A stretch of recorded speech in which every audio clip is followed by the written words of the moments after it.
حسن اتفاق دیکھیے کہ آفتاب اور میں روم میٹ تھے۔ ہاسٹل کے ہم کمرہ دوست بھی ہوتے ہیں اور حریف بھی۔ ان کا سب سامان سانجھا بھی ہوتا ہے اور اس شراکت کے باعث ان میں جھگڑے بھی رہتے ہیں۔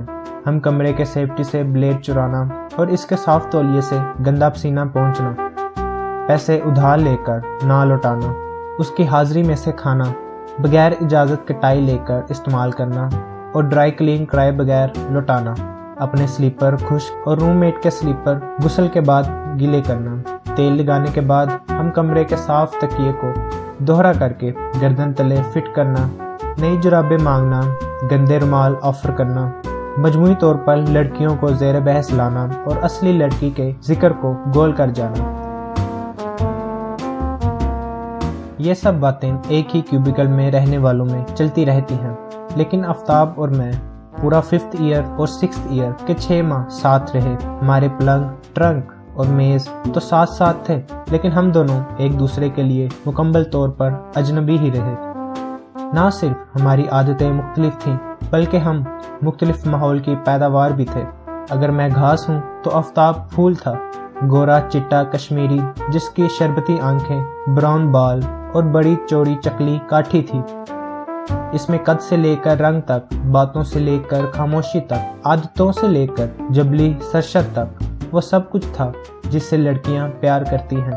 وہ شکلاً اتنا معصوم اور بھولا تھا کہ اسے دیکھ کر ہر لڑکی میں ایک ماں بیدار ہو جاتی۔ لڑکیوں کے سامنے اس بلا کا خاموش رہتا کہ سب کا جی محبوبہ کی طرح اسے گدگدانے کو چاہتا۔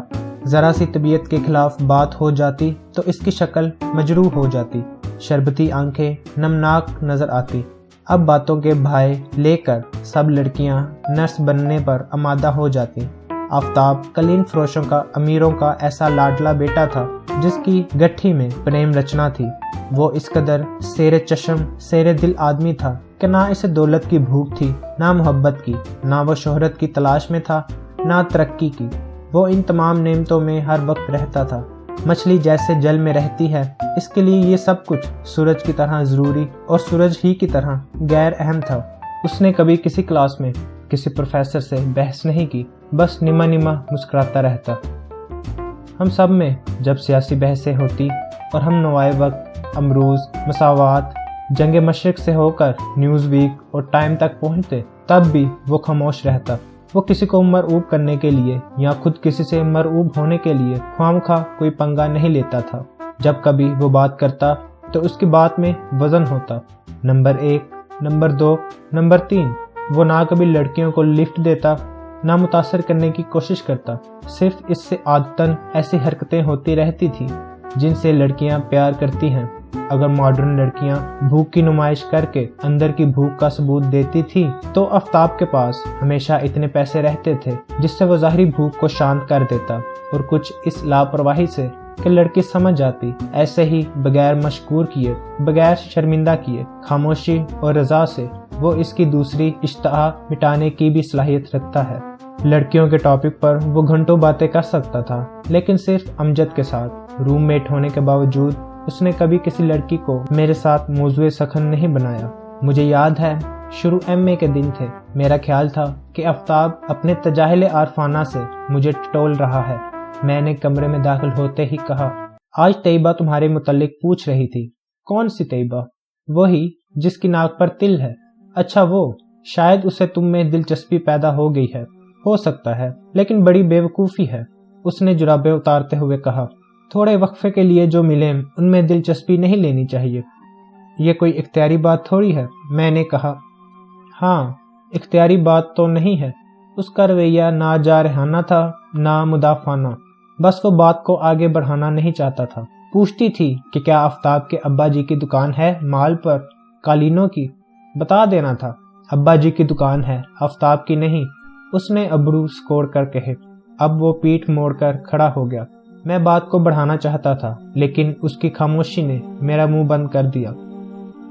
5th ایئر میں مجھے شبہ تھا کہ وہ نرگسیت کا شکار ہے، لیکن بعد میں مجھ پر کھلا کہ غالباً آفتاب کو اپنے آپ سے پیار نہیں تھا، بس اسے زندہ رہنے کی عادت تھی، پرندوں کی طرح، اور وہ سمجھتا تھا کہ کسی کے پاس کوئی خاص معقول وجہ بھی نہیں ہے کہ وہ کیوں زندہ نہ رہے۔ اگر کسی کے پاس ایسی وجہ ہوتی اور وہ آفتاب کو بتا دیتا تو یقیناً آفتاب اپنی زندگی ختم بھی کر لیتا۔ شروع میں جب سیمی اس کے ساتھ نتھی ہوئی اور وہ دونوں اکٹھے رہنے لگے تو مجھے آفتاب سے شدید نفرت ہو گئی، بلکہ میری یہی کوشش رہتی تھی کہ جو ہی وہ کمرے میں آئے میں باہر نکل جاؤں، لیکن اتنا پاس رہنے کے باوجود یہ اس کی سادگی تھی جس نے اسے یہ اندازہ ہی نہ لگانے دیا کہ میرے جذبات کیا ہیں۔ آفتاب کو میں نے کسی دن خود آگاہی میں مبتلا نہیں دیکھا۔ اگر اسے اپنی ذات کی سمجھ ہوتی تو شاید وہ مجھ تک پہنچ سکتا۔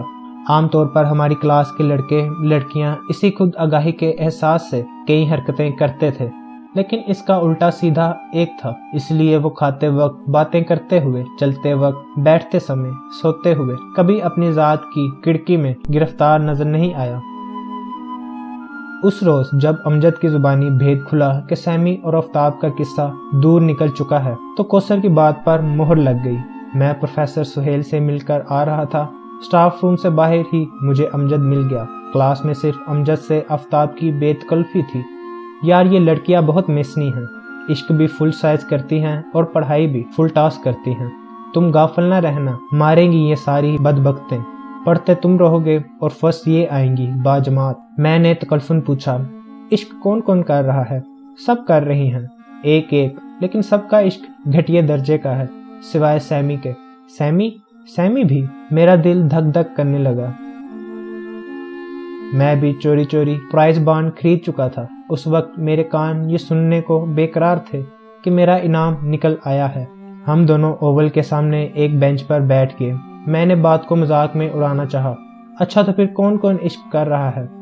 طیبہ اور فرزانہ تو قابل اعتماد لڑکیاں نہیں ہیں، یہ 2 قدم آگے آتی ہیں تو 4 قدم پیچھے جاتی ہیں۔ کیوں؟ ان کا قصور نہیں، ان کی فیملی بیک گراؤنڈ ہی ایسی ہے۔ مڈل کلاس کی لڑکی کو بدنامی کا بڑا ڈر ہوتا ہے، یہ عشق نہیں کرتی، شوہر تلاش کرتی ہیں۔ اور کوثر اس وقت میرے ساتھ فٹ جا رہی ہے، لیکن میرا خیال ہے کہ جب سارے نوٹس فوٹوسٹیٹ کر کے میں اسے دے دوں گا تو پھر وہ جمال کی طرف مائل ہو جائے گی۔ بکو مت، امجد نے سگریٹ سلگا کر کہا۔ احمق آدمی، جمال کے ابا جی وائس چانسلر ہیں، کوثر بیچاری کیریئر بنانا چاہتی ہے، وہ اس فیکٹ کو بھلا سکتی ہے کبھی؟ وہ کسی مرد کے انگوٹھے تلے زندگی بسر نہیں کرنا چاہتی۔ میرے لبوں پر سیمی کا نام آنا چاہتا تھا، لیکن امجد ادھر ادھر کی باتوں کے چٹکارے لے رہا تھا۔ میں سیمی کا نام کیسے لیتا؟ ویسے یار یہ کوثر چوئی جیسی میرے اپنے دل کو بڑی لگی تھی پہلے پہل، اب کیا ہو گیا ہے؟ میں نے سوال کیا۔ فائدہ ان کم بختوں کے پیچھے مرنے کا، دفع ہو جائیں گی تو خط کا جواب بھی نہیں دیں گی، بچوں کو گود میں بٹھا کر ٹوس مکھن کھلایا کریں گی اور ہماری باتیں اپنے شوہر کو سنا کر ہنسایا کریں گی۔ میں نے پھر سیمی کے متعلق پوچھنا چاہا لیکن چپ رہا۔ اینجلا کا فگر اچھا ہے اگر وہ کب ڈال کر نہ چلے، ہے نا؟ امجد نے کہا۔ شرماتی ہے، میں نے جواب دیا۔ لمبے قد کی لڑکیوں کو بیماری ہوتی ہے کب کی۔ شرماتی نہیں، ذرا عام نارمل لڑکی سے بھاری ہے، اس کا کمپلیکس ہے اسے۔ کب کی وجہ یہی ہے، مانو نہ مانو۔ میں نے ذہن میں اینجلا کے کمپلیکس کو لانے کی کوشش کی، لیکن مجھ پر سیمی کے عشق کا ایسا خوف طاری تھا کہ مجھے اینجلا کا کچھ بھی یاد نہ آ سکا۔ کبھی تم نے دیکھا نہیں، جب وہ کلاس میں آتی ہے تو ہمیشہ اپنی کتابیں سینے کے آگے رکھ لیتی ہے۔ کم بخت کی ایک ہی چیز اچھی ہے اور اسی کا اسے کمپلیکس ہے۔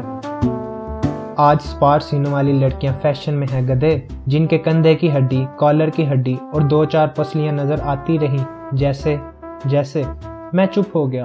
میں سیمی کا نام نہیں لینا چاہتا تھا۔ مدقوق لڑکیاں، انڈر نرشڈ، امجد نے سوال کیا۔ ہاں تو اور کیا، کھیتوں میں کام کرنے والی صحت مند لڑکیاں اچھی لگتی ہیں؟ توبہ کرو، وہ تو پینڈو لگتی ہیں، پینڈو۔ ہمیں تو اطالوی تصویروں کی لڑکیاں پسند ہیں، ڈیونچی اور رافیل کی لڑکیاں، وہ عورتیں تھیں۔ عورتوں کا زمانہ گزر گیا۔ سیمی جیسی لڑکیاں، امجد نے بلا کر اس کا نام لیا۔ بالکل ویسی، جس کی ہنسلی کی ہڈی نظر آئے، ہاتھوں کی نسیں ابری ہوں، گالوں کی ہڈی اوپر کو اٹھی ہوئی دکھائی دے۔ لعنت بھیجو، میں تو ان کو اشتہاروں میں برداشت نہیں کر سکتا۔ زندگی میں کیا پسند کروں گا؟ اس لیے کہ تم پینڈو ہو، تمہاری بیک گراؤنڈ دیہاتی ہے، آفتاب بھاٹی کی بوٹی ہے، پتہ نہیں اسے یہ مریل سیمی کیوں پسند ہے۔ امجد نے لمبا کش لگایا اور بولا، اور آفتاب کون سا آکسفورڈ کا پڑھا ہوا ہے؟